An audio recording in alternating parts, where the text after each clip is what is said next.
Welcome to E-Bible Fellowship's Bible Study.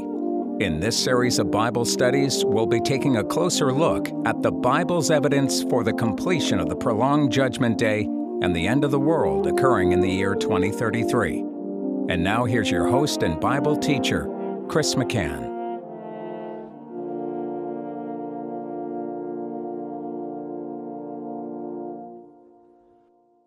Hello and welcome to E-Bible Fellowship's Bible Study and presenting the biblical evidence for the end in the year 2033. This is study number 12, and I'll read Matthew 24 verse 12. And because iniquity shall abound, the love of many shall wax cold. In our last study, we saw that the word iniquity can be translated as the transgression of the law. And then we started looking at the word abound. And I mentioned that this Greek word, 4129 in Strong's Concordance, is only translated here as abound. In every other place, it's 12 instances in total, once here. In the other 11 places it's translated, it's a form of multiply. And we went to Hebrews chapter 6, Hebrews 6, verse 14, as God spoke to Abraham and promised, saying, surely blessing I will bless thee, and multiplying I will multiply thee. The word multiplying and multiply is this word that was translated abound in our verse that we're looking at. And I mentioned that it's a quote from the Old Testament. So why don't we turn back to Genesis chapter 22. Genesis 22. And I'll read from verse 15. It says, and the angel of Jehovah called unto Abraham out of heaven the second time, and said, by myself have I sworn, saith Jehovah, for because thou hast done this thing, and hast not withheld thy son, thine only son, that in blessing I will bless thee, and in multiplying I will multiply thy seed as the stars of the heaven, and as the sand which is upon the seashore. And thy seed shall possess the gate of his enemies, and in thy seed shall all the nations of the earth be blessed, because thou hast obeyed my voice. Okay, so we can see the statement, I will multiply, in multiplying, I will multiply thy seed as the stars of heaven. It's a promise of God to Abraham that points to Christ. He is the seed singular, and in Christ are all those that he would save. And you can go to Galatians 3:16 and verses 28 and 29, and it will show that that is the meaning. That is the spiritual meaning of what God is saying to Abraham, and therefore it has to do with a promise of God's salvation program, his election program, as all are counted for the seed in Christ. So this multiplying, I will multiply thee, which again is that back in Matthew 24:12, the Greek word translated abound. Abound. Iniquity will abound, or transgression of the law will abound. Transgression of the law will multiply. It will multiply. And this Hebrew word translated as multiplying and multiply in this verse is also the same word we find in Proverbs. If we go to Proverbs chapter 29 and in verse 16, we read there, when the wicked are multiplied, transgression increaseth, but the righteous shall see their fall. And that is helpful, isn't it? Because we see reference here to transgression increaseth, and that's the focus, the main focus of Matthew 24:12, the verse we're looking at. But here we're given additional information. When the wicked are multiplied, transgression increaseth. And it makes perfect sense, of course. It's basically a math problem, or a calculation that you can make, since the Bible tells us that none are righteous, no, not one, for all have sinned and fallen short of the glory of God, that when the numbers of people, the population increases, you're increasing the number of sinners in the world.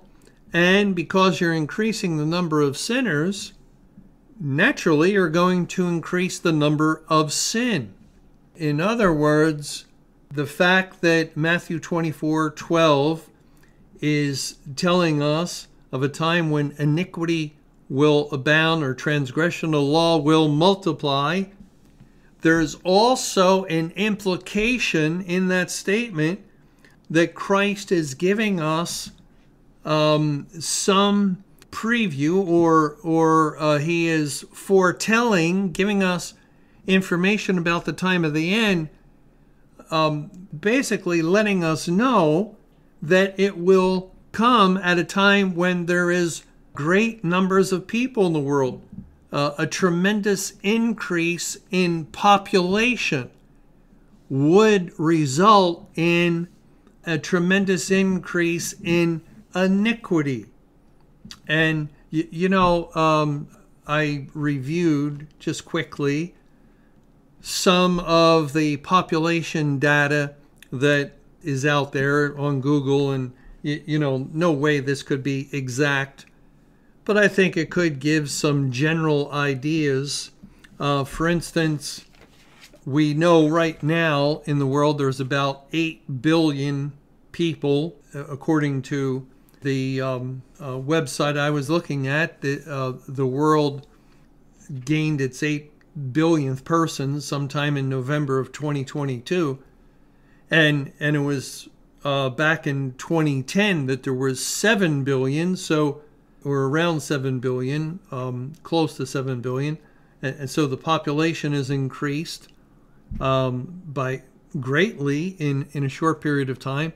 And looking back, I went back, again, this can't be exact estimates, and we have to take it, at face value, realizing this is the world, and the world is inaccurate.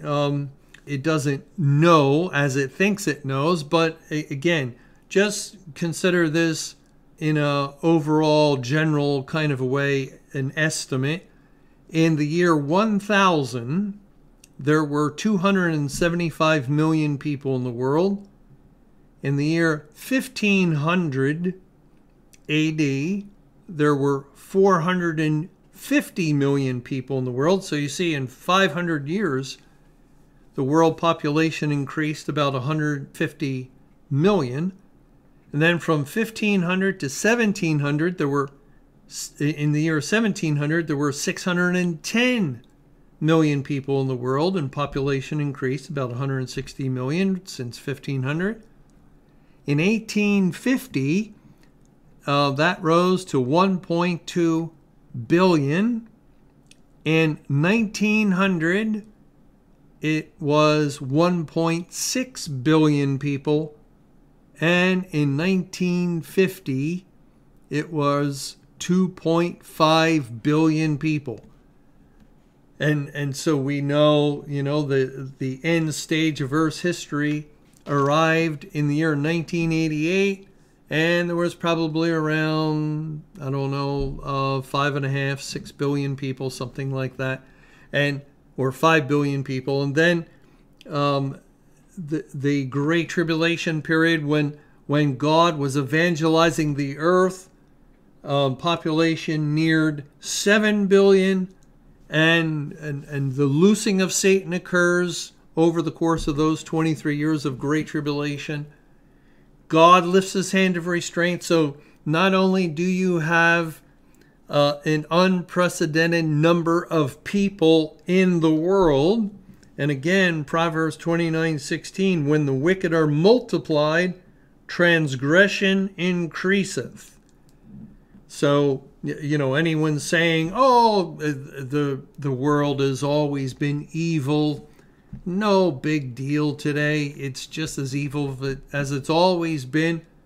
Just look at the Romans and their debauchery, and of course that's not correct. When we find some information about the Romans, they were very much concerned with law and order, according to biblical language that we could show. And they make reference, well, Sodom and Gomorrah, and not understanding that the world population was relatively tiny in the days of Sodom and Gomorrah, and relatively small in the days of the Roman Empire. Now we have billions of people,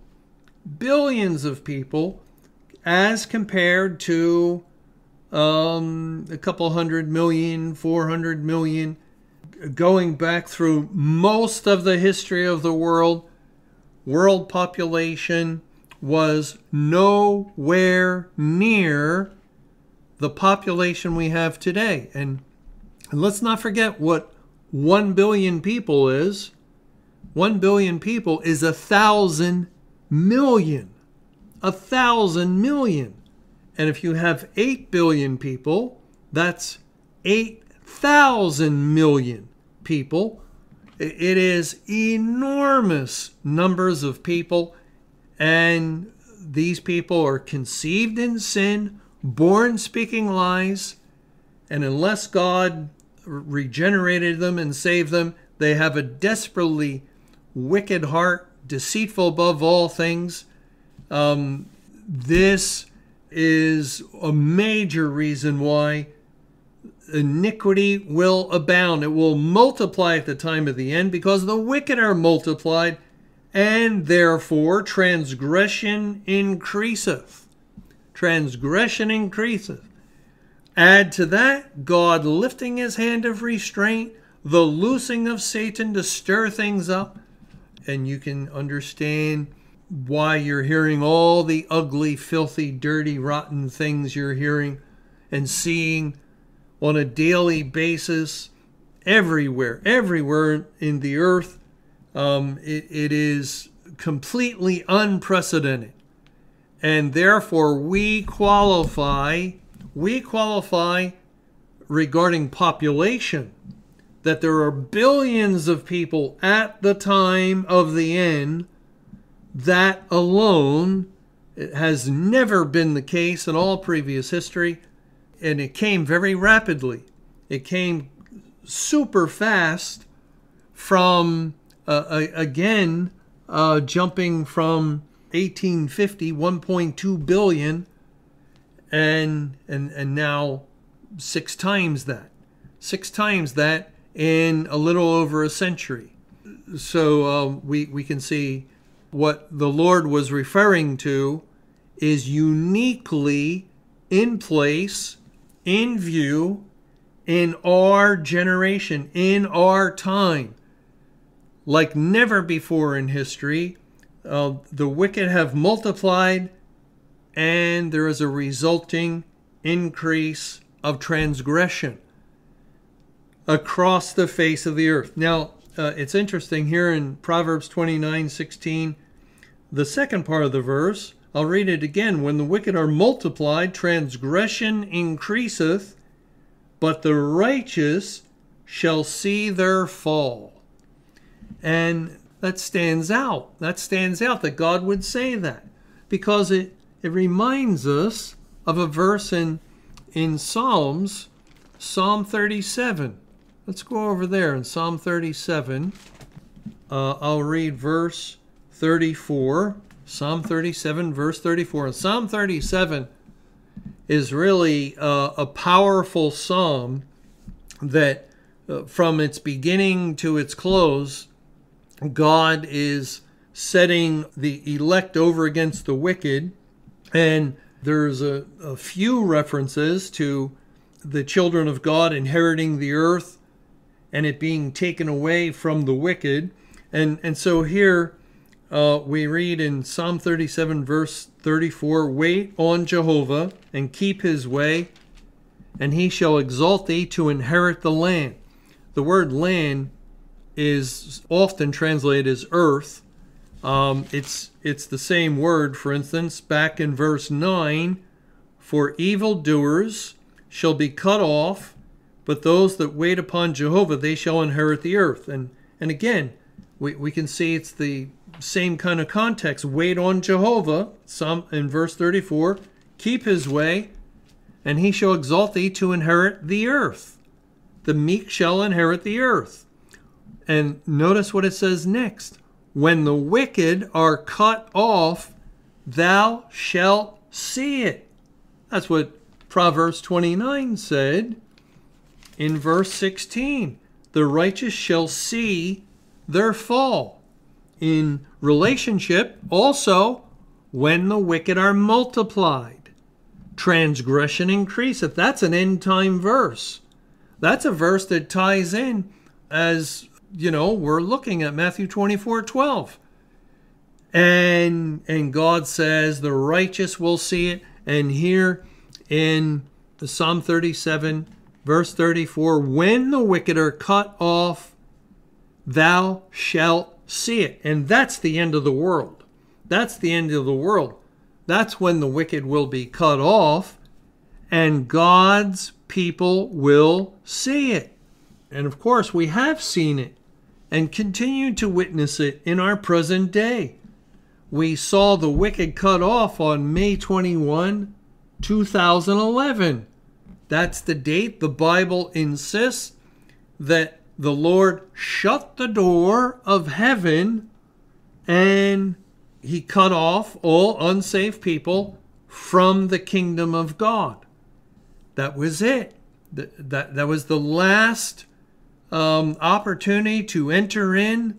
The floodgates opened up, so to speak, and God poured out his wrath, or the windows of heaven opened, and he poured out his wrath from above from that day till now, and according to much biblical evidence, until the year 2033, when he'll bring the prolonged judgment day to a close. And we have seen it. We have witnessed the witness cut off. The idea of being cut off is shown in Revelation 22. Revelation 22 says in verse 14, "Blessed are they that do his commandments, that they may have right to the tree of life and may enter in through the gates into the city. For without are dogs and sorcerers and whoremongers and murderers and idolaters and whosoever loveth and maketh a lie. The elect enter in, like Noah and his family entered into the ark. God shut him in." And same here, all the elect became saved. We entered in through the gates or the door into the city. God shut the door. May 21, 2011. And in shutting the door, he cut off all outside, every unsaved person in all the world. And so we've also witnessed the multiplication of the wicked in the earth, these billions of people in the growing population. And we've witnessed the resulting multiplication or abounding of iniquity or transgression of the law of God. Well, let's read on here in Psalm 37, verse 34. "When the wicked are cut off, thou shalt see it." Verse 35, "I have seen the wicked in great power and spreading himself like a green bay tree. Yet he passed away, and lo, he was not. Yea, I sought him, but he could not be found." Now, first, let's understand the reference to wicked. In the first instance is Satan. He is the wicked one. And then the unsaved can also be in view, and a good place to see that would be Psalm 10. In Psalm 10, God addresses the wicked there. And let me try to get over there. Psalm 10, where we read in verse 2, "The wicked in his pride doth persecute the poor. Let them be taken in the devices that they have imagined." So you see the wicked individual, Satan, yes, but all that are unsaved are under his, or were under his power and authority, let them be taken in the devices, plural. Verse 3, "For the wicked boasteth of his heart's desire," his heart's desire, singular, "and blesseth the covetous whom Jehovah abhorreth. The wicked through the pride of his countenance will not seek after God. God is not in all his thoughts." And that's true of the unsaved people, the wicked people of the world as well. So we shouldn't think that this is only Satan. It represents Satan and everyone in that kingdom of darkness. "I have seen the wicked in great power." We've witnessed, now don't think seen with physical eyes, but seen with eyes of understanding, eyes of faith, as God opened up our understanding to these things. When you see the abomination of desolation stand in the holy place where he ought not to be. No, you won't see Satan with physical eyes because he's a spirit being, a fallen angel. But when you come to understand and know and realize these things, and we see it so clearly because God has granted us that spiritual sight. And that's what this is referring to. "I have seen the wicked in great power and spreading himself like a green bay tree." Now, by the way, the word wicked in Psalm 37 is used 13 times. Not a coincidence, because it's speaking of the time when the wicked are cut off at the end of the world, and the righteous, the elect, inherit the earth. So it has everything to do with the end. And of course, 13 is the number superfullness, or that God uses to identify with the end of the world time and time again. Now, going to verse 35, "I have seen the wicked in great power and spreading himself like a green bay tree." The word green is Strong's 7488, and it's translated as flourishing in Psalm 92 in a positive way. Psalm 92, I'll start in verse 12. "The righteous shall flourish like the palm tree. He shall grow like a cedar in Lebanon. Those that be planted in the house of Jehovah shall flourish in the courts of our God. They shall still bring forth fruit in old age. They shall be fat and flourishing." Now, the word flourish or flourishing was English word, was found 3 times. In verse 12 and 13, it's the same Hebrew word, 6524 in Strong's. In verse 14, it's 7488, and it's most often translated as green. Psalm 52 verse 8, "like a green olive tree in the house of God." Or Jeremiah 2:20, "under every green tree thou wanderest playing the harlot." Or Jeremiah 3 verses 6 and 13, "under every green tree thou there played the harlot." It's this word green. "The wicked in great power and spreading himself like a flourishing bay tree." And now this word, 7488, the same word is found in Daniel 4 verse 4, but it has a different Strong's number.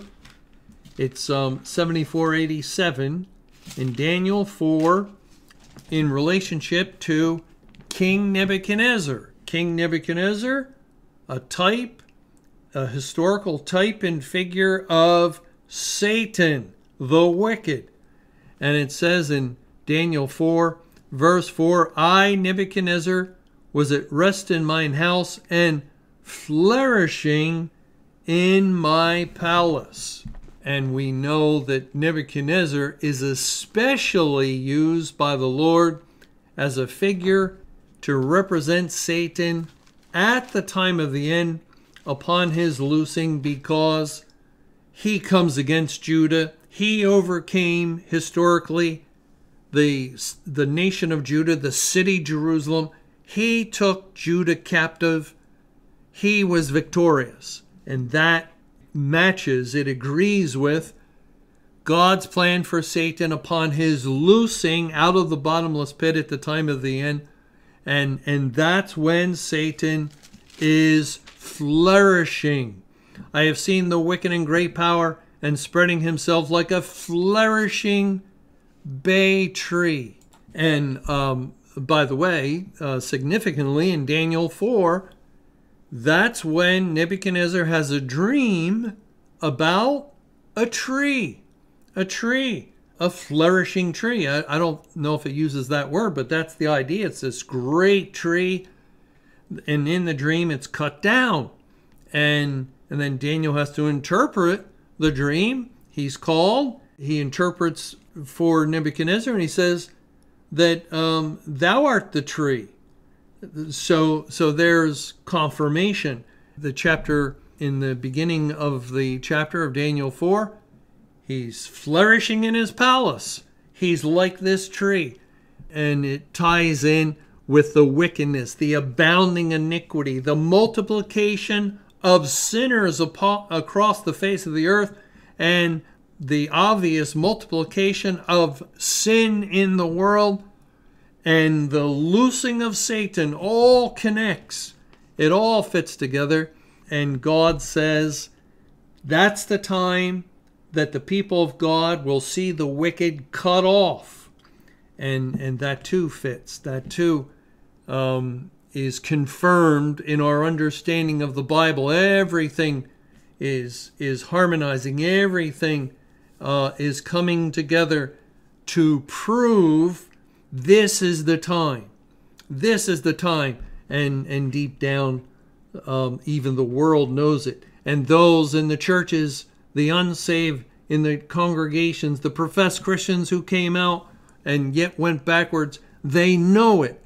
They know it. That's why they're troubled. That's why the whole world was troubled by that proclamation. Because all of these indicators, these major signposts are in place and cannot be denied in any kind of honest way.